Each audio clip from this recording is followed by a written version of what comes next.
اس کے خلاف ایک واضح پوزیشن ہے. لیکن سب سے اچھی بات یہ ہے کہ اب سین وائسز اٹھنا شروع ہو چکے ہیں. کل جب فرنٹیئر کنسٹیبلری کے جو ہمارے سپاہی شہید ہوئے تھے, اس موقع پر جو وہاں کے وزیر اعلیٰ ہیں وہ آئے, انہوں نے دہشت گردی کی جو ہے مذمت کی اور کہا کہ ان دہشت گردوں کو ہم کبھی بھی یہاں پہ پنپنے نہیں دیں گے, ان کے خلاف آپریشن کریں گے.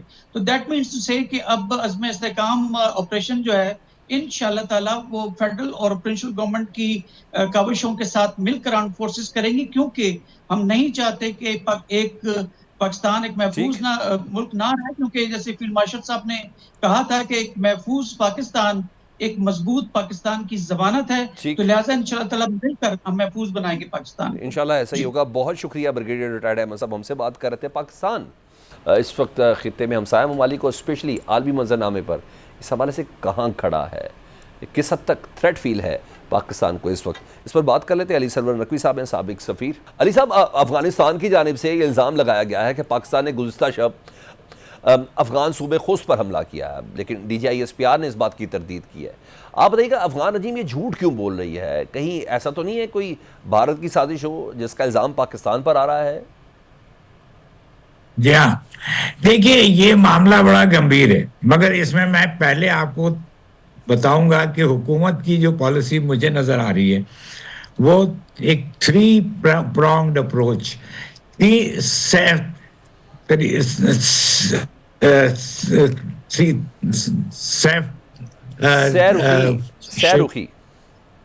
سہرخی پالیسی ہے.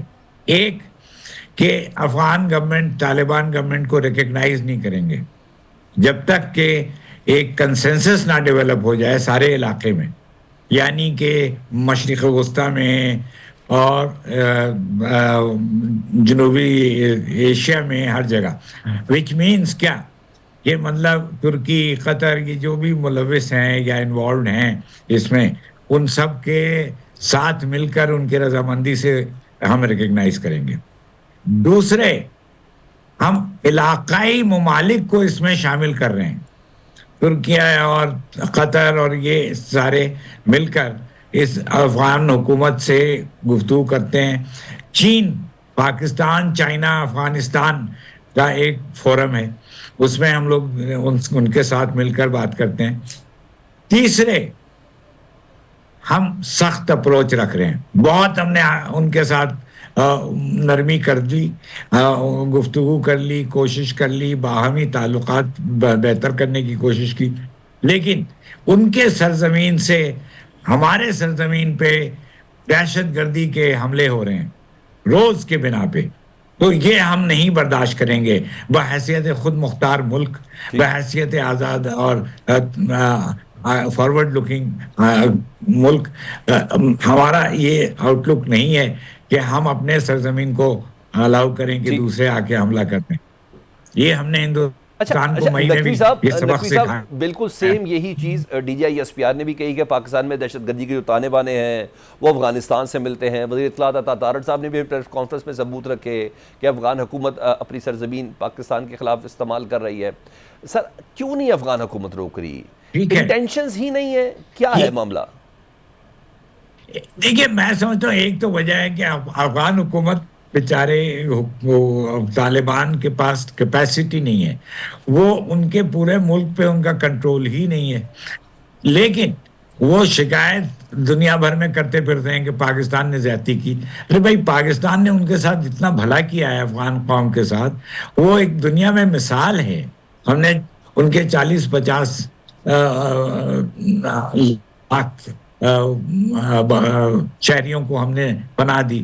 ہم نے ان کو ٹرانزٹ ٹریڈ الاؤ کیا. ہم نے ٹرانزٹ ٹریڈ ایسا الاؤ کیا کہ وہ وہاں سے اسمگلنگ ہمارے یہاں ہونے لگی. تو ہم نے تو ہر چیز ان کے بھلا کے لیے ہر کام کیا ہے, لیکن وہ یہ ہے کہ وہ ہم سے گلا کرتے ہیں اور ہماری شکایت کرتے ہیں. تو یہ کب تک چلے گا؟ پاکستان اس کو نہیں برداشت کرتا.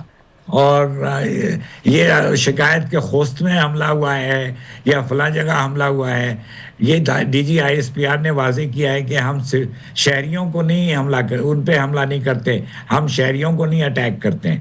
تو وہ ایک مسلمہ پوزیشن ہے ہماری. ٹھیک ہم دہشت گردوں کو البتہ اٹیک کرتے ہیں اور کریں گے. ویسے ہم ایکسپیکٹ کیونکہ کریں وہ سر، اگر 4 سال ہو گئے افغان حکومت نے اپنے وعدے پورے نہیں کیے، عالمی برادری سے انہوں نے یہ وعدے کیے تھے، ابھی تک عبوری حکومت ہے. کیا ہمیں توقع رکھنی چاہیے؟ کیا عالمی برادری کو مزید دباؤ ڈالنا چاہیے؟ 2021 یا 2022 میں انہوں نے دوحہ ایگریمنٹ کیا، جس میں انہوں نے یہ وعدہ کیا کہ ان کی سرزمین نہیں استعمال ہوگی. نہیں، مطلب کہ میں بتا رہا ہوں نا آپ کو، مجھے تو لگتا ہے ذاتی طور پہ کہ یہ کیپیسٹی کا پرابلم ہے ان کے یہاں، لیکن پھر وہ ایک ریاست کی طرح اب ان کو ڈیل کرنا چاہیے، ریاست کی طرح کو بیہیو کرنا چاہیے. وہ اب تنظیم نہیں ہے، وہ ایک گروہ نہیں ہے، وہ ایک حکومت ہے. اور طالبان حکومت کو چاہیے کہ وہ ان سارے معاملوں کو سمجھے اور اس کے لیے کیپیسٹی بلڈ اپ کرے. ایک خاص طور پہ تحریک طالبان پاکستان، جو کہ جس کا کوئی جواز نہیں ہے، پاکستان میں ہی یہ لوگ پلے بڑھے ہیں اور یہ پاکستان پہ ہی حملہ کر رہے ہیں، ہمارے ریاست کے خلاف ہیں، ہمارے آئین کے خلاف ہیں، ہمارے سارے طرز زندگی کے خلاف ہیں. تو یہ ہم کیوں اس کو مانیں؟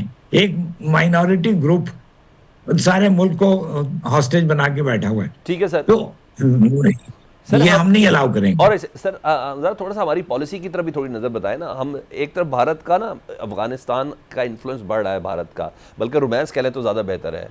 یعنی اس کی چھوٹی سی اگزامپل سن لیں، وزارت خارجہ کا جو ایکس اکاؤنٹ ہے وہ بھی بھارت سے آپریٹ ہو رہا ہے. افغانستان انڈین سرمایہ کاروں کو راغب کرنے کے لیے 5 سال کی ٹیکس چھوٹ دی ہے اور 1% ٹیرف کی آفر دے رہا ہے. انڈیا کا انفلوئنس خطے کے لیے کافی خطرناک ہے سر، تو ہم اس کو کیسے ایڈریس کریں؟ انڈیا تو بھارت ایک غیر ذمہ دار ملک ہے. اٹ از اے روگ اسٹیٹ، کیونکہ اس نے نیپال کے ساتھ جارحیت کی ہے، اس نے سری لنکا کے ساتھ جارحیت کی ہے، مالدیو نے وہاں پہ اس نے پریزیڈنٹ کو الٹنے کی کوشش کی. تو یہ سارے خطے میں وہ ایک بالکل غیر ذمہ دار ملک کی طرح بیہیو کر رہا ہے.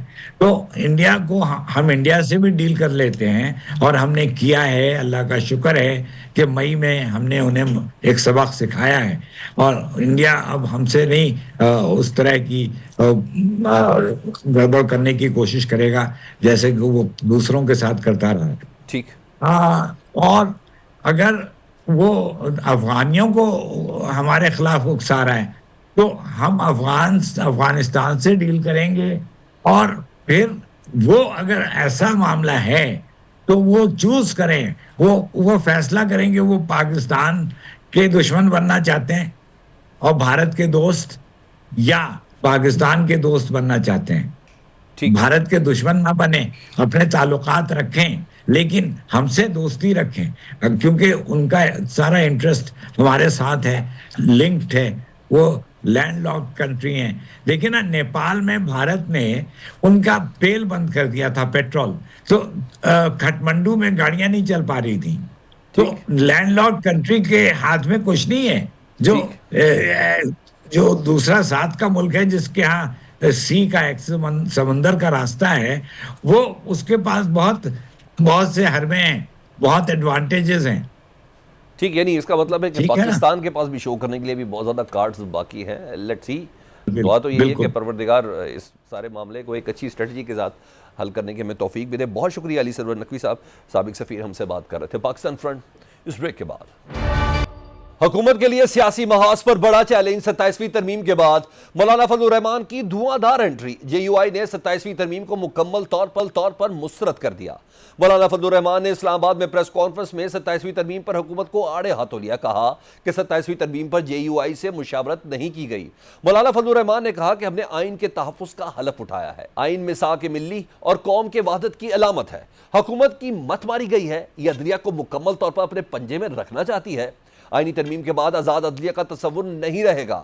27ویں ترمیم میں ایسی پیچیدگیاں ہیں کہ عدالت بھی انہیں سمجھ نہیں پا رہی. ترمیم پاس کرنے کے لیے ضروری ہے کہ آپ سب کو ترجیح دیں اور اعتماد میں لیں. مولانا فضل الرحمان نے کہا کہ 27ویں ترمیم سے نہ دستور میں بہتری آئے گی، نہ ہی عوامی مفاد کا تقاضا پورا کرے گی. اس ترمیم سے حکومت کی عزت میں اضافہ نہیں ہوا، بلکہ عوام میں اس کی مقبولیت تیزی سے گری ہے.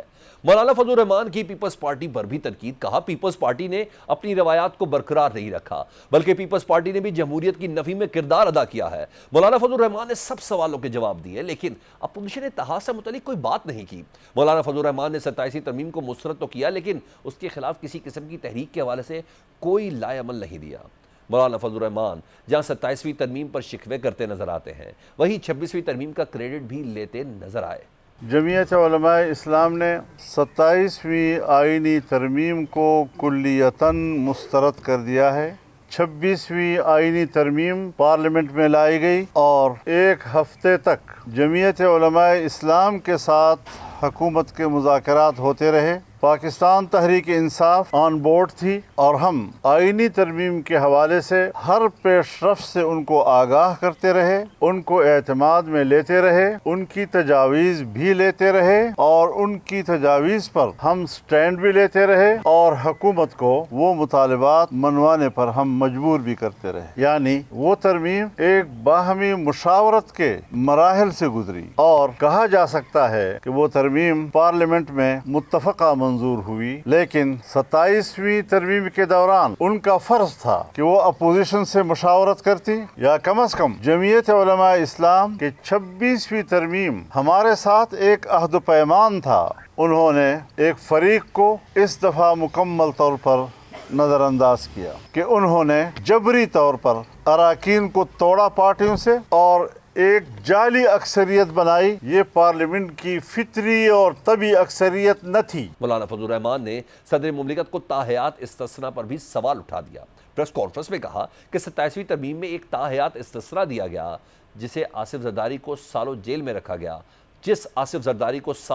میں رکھا گیا اب ان پر تاحیات کوئی مقدمہ درج نہ ہو سکے گا۔ 27ویں آئینی ترمیم پر جو مولانا صاحب نے سوالات اٹھائے ہیں اس پر بات کرنے کے لیے ہمارے ساتھ موجود ہیں جمعیت علماء اسلام کے رہنما سابق گورنر حاجی غلام علی صاحب۔ حاجی غلام علی صاحب، JUIFA نے 27ویں آئینی ترمیم کو مسترد تو کیا لیکن مولانا صاحب نے کوئی روڈ میپ نہیں دیا کہ JUIFA اب کیا کرنے جا رہی ہے۔ بسم اللہ الرحمن الرحیم، بہت شکریہ۔ دیکھو، جمعیت علماء اسلام کا مجلسی شورا، مرکزی مجلس شورا کا اجلاس 2 دن اسلام آباد میں مولانا فضل الرحمان کے زیر صدارت منعقد ہوا۔ 2 دن اس ہر ایشو پہ بہت تفصیلی غور ہوا، مشاورت ہوئی اور باقی بھی بہت سارے ایشو تھے۔ ان سب پر جو ہے جماعت کی متفقہ رائے لی گئی اور رائے یہ تھی کہ سب سے پہلے یہ ہے کہ جو ایک کانسیپٹ ہے آئین پاکستان کا، اور آج تک ہم یہ کہہ رہے تھے کہ 73 کا آئین جو ہے متفق آئین ہے۔ اگر آپ کو علم ہوگا کہ بھٹو کے ساتھ بھی 2/3 اکثریت تھی لیکن اس کے باوجود بھی اس نے پارلیمنٹ میں جو دیگر جماعتیں تھی ان کو بھی آن بورڈ لیا اور کافی کوشش کرنے کے بعد اس آئین کو متفقہ آئین بنایا گیا۔ اس لیے 73 کا جو آئین ہے اس کو متفقہ آئین کے نام سے بھی پہچانا جاتا ہے اور کہا جاتا ہے۔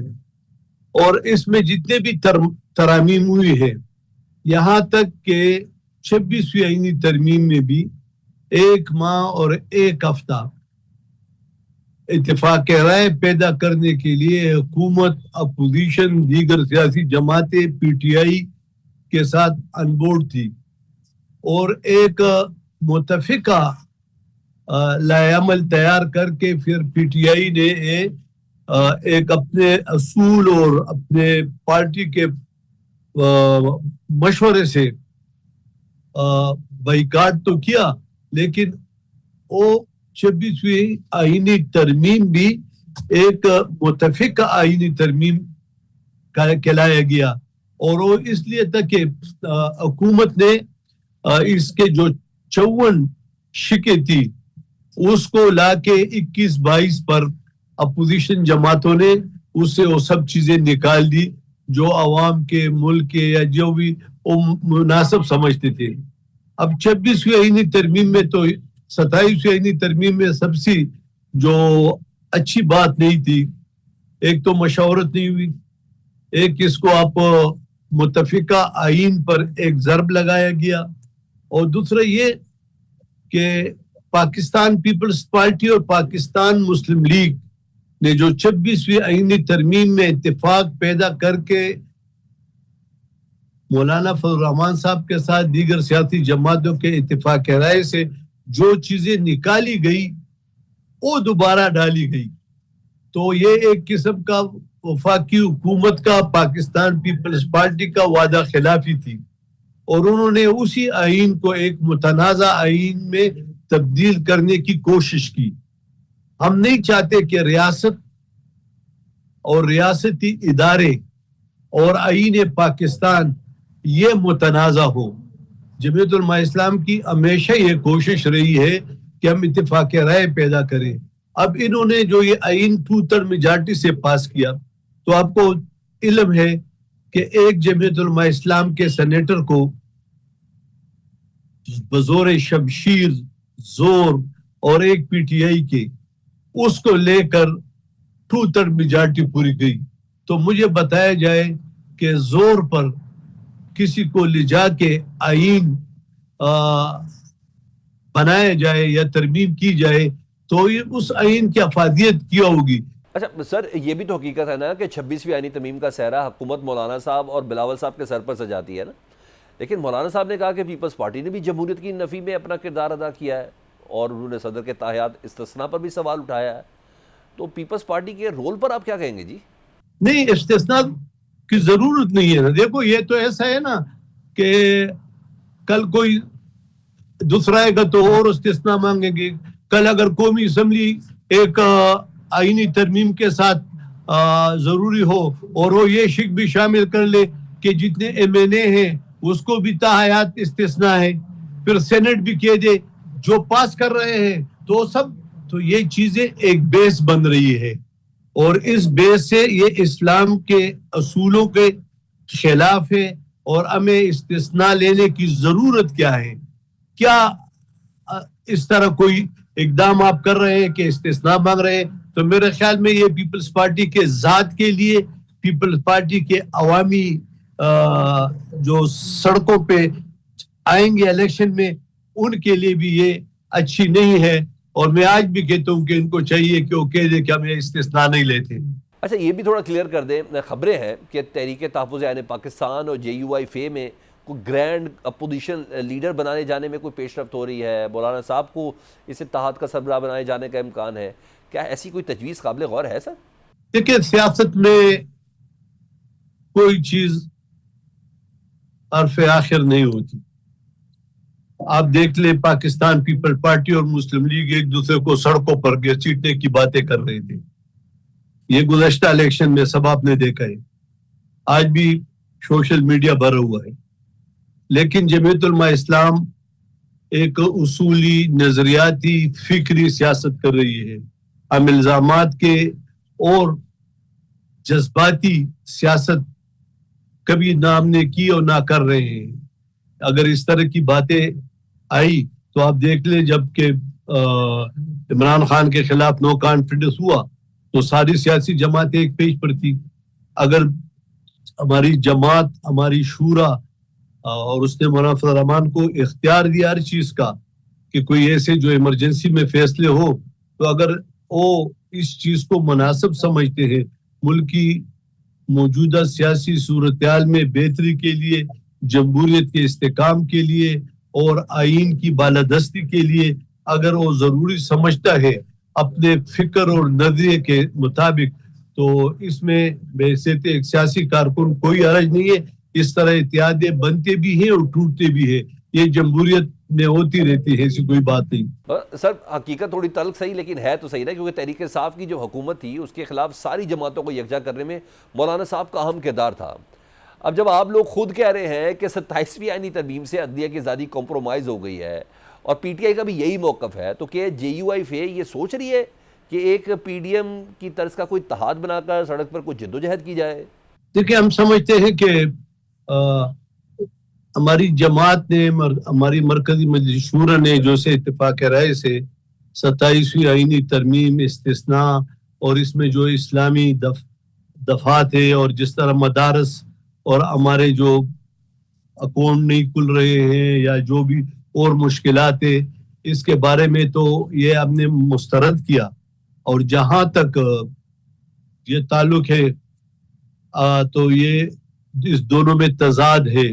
ہم سمجھتے ہیں کہ اگر تحفظ آئین کے ساتھ ہم نے جانا ہے تو اس کے اپنے خد و خال ہے، اور جب تک ان تمام ایشو پر اتفاق رائے نہ ہو جائے، کیونکہ سیاسی جماعتوں کے اندر اختلافات منشور کے بھی ہوتے ہیں، فکر کے بھی ہوتے ہیں، نظریے کے بھی ہوتے ہیں، اور اتحادیت تب مضبوط اور مارد وجود میں آتی ہے کہ جب وہ تمام ایشو پہ ایک ایک کر کے اس پہ اتفاق رائے پیدا کرنے کی کوشش کرے.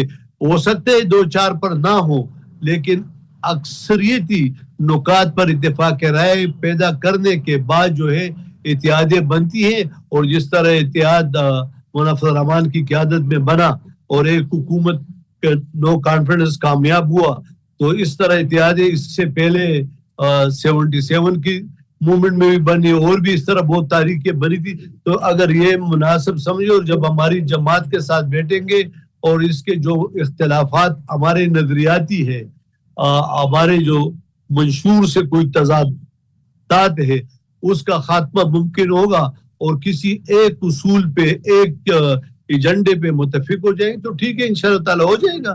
اگر ضروری ہمارے قائد مولانا فضل الرحمان صاحب اور ہماری شورا، ہماری جماعت، ہماری عمومی نے سمجھا تو ٹھیک ہوگا انشاءاللہ تعالی. بہت شکریہ. سابق نگران گورنر JUI کے رہنما حاجی غلام علی ہم سے بات کر رہے تھے. پاکستان فرنٹ اس بریک کے بعد وزیر اعلیٰ خیبر پختونخوا سہیل آفریدی انتخابی عملے کو دھمکانے کے کیس میں الیکشن کمیشن میں پیش ہو گئے. الیکشن کمیشن نے وزیر اعلیٰ خیبر پختونخوا سہیل آفریدی کے وکیل علی بخاری نے وزیر اعلیٰ پنجاب کے خلاف درخواست بھی جمع کرا دی، جس میں کہا گیا کہ NA18 سے ملحقہ حسن ابدال میں ترقیاتی منصوبوں کے اعلان پر وزیر اعلیٰ پنجاب کے خلاف کارروائی کی جائے. چیف الیکشن کمیشنر نے کہا آپ درخواست جمع کروا دیں، اسے الگ دیکھیں گے. وزیر اعلیٰ سہیل آفریدی کے وکیل نے کہا کہ اسی کیس میں ڈسٹرکٹ مانیٹرنگ افسر کے سامنے پیش ہوا. آج اسی کیس میں الیکشن کمیشن نے بلایا ہے. الیکشن کمیشن ہمیں وقت نہیں دے رہا. چیف الیکشن کمیشنر نے کہا آپ کو پورا وقت ملے گا، جس پر وکیل نے کہا ہماری درخواستیں نہیں سنی گئیں. پنجاب کے وزیر اعلیٰ کے خلاف کیس نہیں چلتا. حسن ابدال میں وزیر اعلیٰ پنجاب نے ترقیاتی منصوبوں کا افتتاح کیا، لیکن کوئی ایکشن نہیں ہوا. بابر نواز اور ہمارا کیس کلب نہیں ہو سکتا. ڈسٹرکٹ مانیٹرنگ آفیسر کیس دیکھ رہا ہے. انہوں نے کہا ہم تو ہری پور گئے ہی نہیں. ہری پور کے ریٹرننگ افسر نے نوٹس میں لکھا کہ آپ نے حویلیہ میں تقریر کی.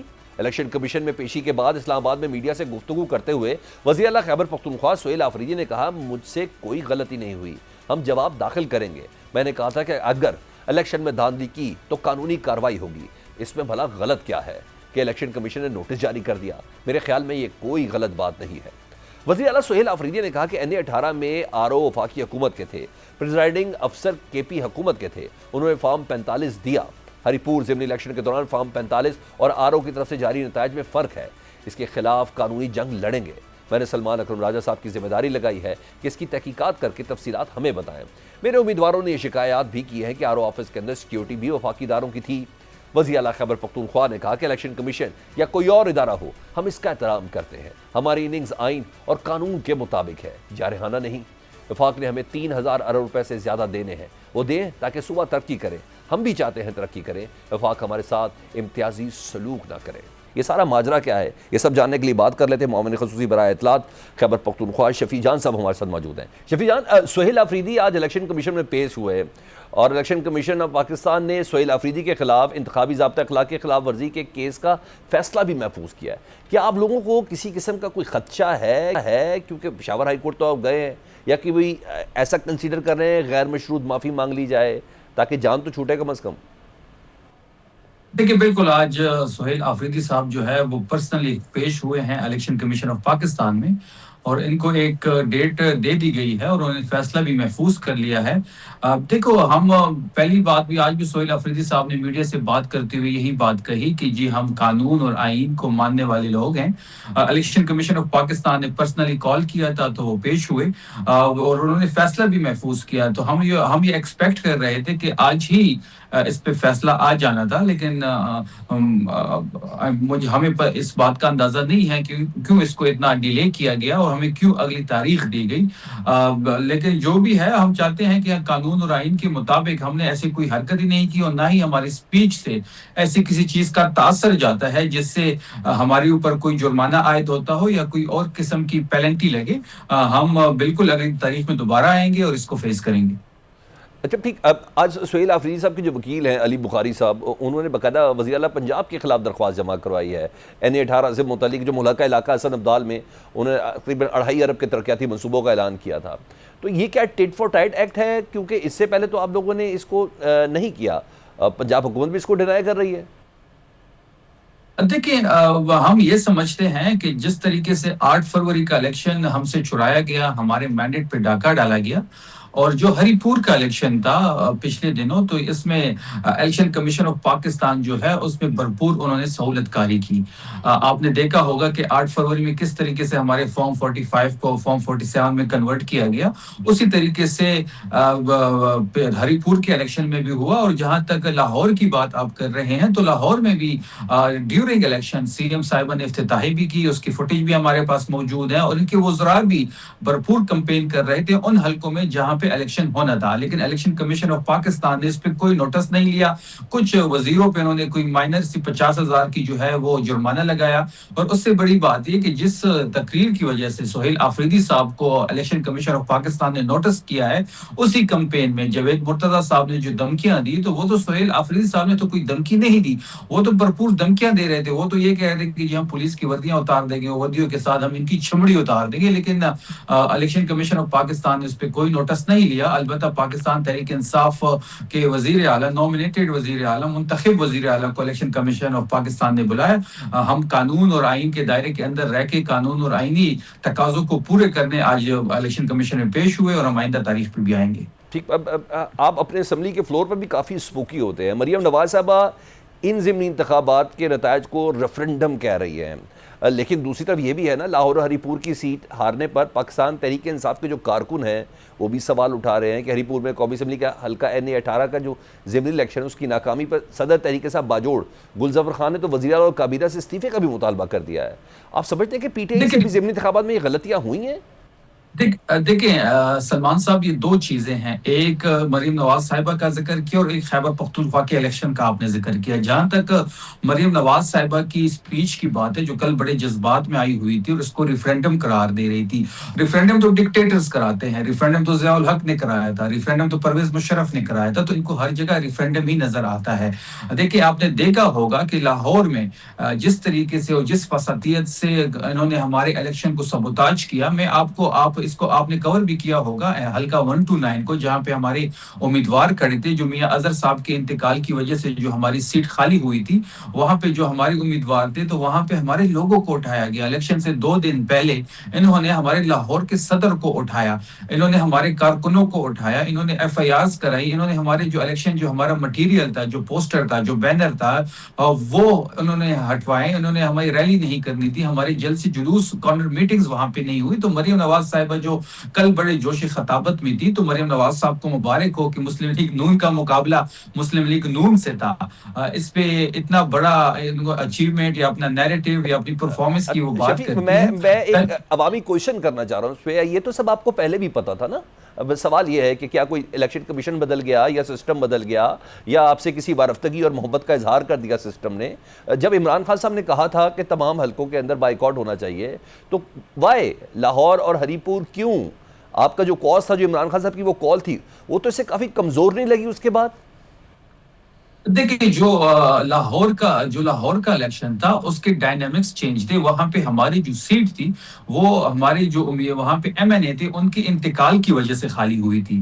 ہمارا سٹانس یہ تھا کہ جو سیٹس ہمیں ڈیسیٹ کر کے لیے گئے ہیں، جو سیٹس ہمیں غیر قانونی طریقے سے یا غیر آئینی طریقے سے ہمارے MNAs کو ہٹا کے وہ سیٹیں خالی کی ہیں، تو ہم اس پہ حصہ نہیں لیں گے.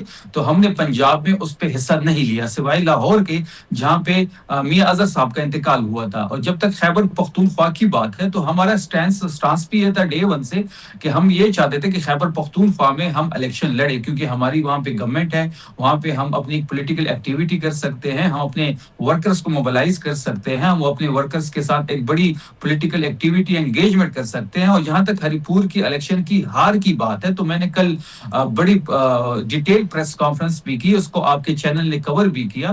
اس میں جو ہوا ہے ہمارے ساتھ اس کی تفصیلات کچھ یوں ہے سلمان صاحب کہ جو ہمارے پاس فارم 45 ہے جس پہ پریزائڈنگ افسر کی بھی سائن ہے, جس پہ نون لیگ کی اور پاکستان تحریک انصاف کے پولنگ ایجنٹ کی بھی سائن ہے, ان فارم 45 کے مطابق ہم نے 30,000 سے زائد لیڈ پہ یہ الیکشن جیتا ہوا ہے گراؤنڈ پہ, اور فارم 45 کے حساب سے ہم یہ الیکشن جیت چکے ہیں. اور فارم 47 پہ انہوں نے دوبارہ وہی گیم ڈالی جو 8 فروری کو انہوں نے گیم ڈالی تھی. میں آپ کو یہاں ایک چیز اور یہاں پہ ایڈ کروں سلمان صاحب کہ انہوں نے جو آرو کا آفس تھا جو کہ ڈگری کالج بوائز تھا ہری پور کا, ان کو آخری رات اس کو ایک کمیٹی گراؤنڈ ہے وہاں پہ منتقل کیا. یہ بڑی ایک عجیب سی سٹوری ہے. ساری چیزیں سمجھ میں آ رہی ہیں نا. جو کہا گیا تھا سہیل آفریدی صاحب کی طرف سے کہ جو فراڈ لگائے گا, بے ایمانی کرے گا, اس کے خلاف ایکشن ہوگا, جو بھی آپ بات کر رہے ہیں, تو کیا اب آپ کے پاس اتنے زیادہ ثبوت بھی ہیں تو کیا ان لوگوں کو ان کے انجام تک پہنچائیں گے تاکہ کم از کم دیکھا جائے جو آپ کی ریزرویشن پاکستان کی دیگر کانسٹیٹیوشنز کے ساتھ ہے تو کم از کم یہ دیکھیں کہ خیبر پختونخوا میں پاکستان تحریک انصاف کی حکومت ہے, اگر ادھر ایسا ہوا ہے تو وہ ان لوگوں کو ان کے انجام تک پہنچائیں گے, کم از کم سامنے لے کے آئیں گے چیزوں کو. سلمان صاحب, جو ایڈمنسٹریشن جو ہمارے انڈر تھی, پریزائڈنگ آفیسر جو ہمارے انڈر تھی یا جو ایجوکیشن ڈپارٹمنٹ کا سٹاف تھا, ہم نے کل انکوائری بٹھا دی ہے پارٹی نے, اور اس میں جو بھی ملوث ہوگا اس کو سزا ہم دیں گے. جہاں تک آر او اور ڈی آر او کی بات ہے تو وہ ہمارے انڈر آتے نہیں ہیں, وہ ای سی پی کے ہیں. اور یہاں تک بات, اور دوسری بات یہ کہ ہم ایک ریفرنس بھیج رہے ہیں الیکشن کمیشن آف پاکستان, وزیر اعلیٰ صاحب وہ ریفرنس بھیج رہے ہیں ہری پور کے الیکشن کے متعلق. تو ہم وہ سارے قانونی اور آئینی جو ہمیں آپشنز ہمارے پاس اویلیبل ہوں گے ہم وہ یوٹیلائز کریں گے. ہم دنیا کو دکھائیں گے کہ کس طرح انہوں نے الیکشن کو چھڑایا, ہم اس چیزوں کو بے نقاب کریں گے جو یہ ڈاکہ ڈالتے ہیں, اور ہمیشہ ایک نئی واردات اور اداروں کو بھی اور الیکشن کمیشن آف پاکستان کو بھی انوالو کر کے یہ جو سہولت کاری کر کے یہ الیکشن چراتے ہیں, یہ لوگوں کا ووٹ چراتے ہیں, یہ ہم بے نقاب کریں گے. ٹھیک, اب ایک اور چیز کلیئر کر دیں, پاکستان تحریک انصاف 27ویں آئینی ترمیم کے خلاف ہے, وفاقی آئینی عدالت کو بھی نہیں مانتی, لیکن دوسری جانب کے پی کے چیئرمین بیرسٹر گوہر صاحب سمیت دیگر وکلا جو تھے وہ آج آئینی عدالت میں پیش بھی ہوئے. کہیں ہم اس کا مطلب لے لیں کہ 27ویں آئینی ترمیم کو پاکستان تحریک انصاف نے منظور کر لیا ہے, شیم اسی طرح ہی جس طرح ابھی مولانا فضل الرحمان صاحب نے کہا کہ مکمل طور پر ہمارے ساتھ تھے پاکستان تحریک انصاف والے 26ویں آئینی ترمیم کے تمام مسودے کے اندر. اگر سلمان صاحب مجھ سے ذاتی طور پہ اگر آپ پوچھیں تو بیرسٹر گوہر صاحب کو پیش نہیں ہونا چاہیے تھا, اگر آپ مجھ سے ذاتی رائے پوچھیں.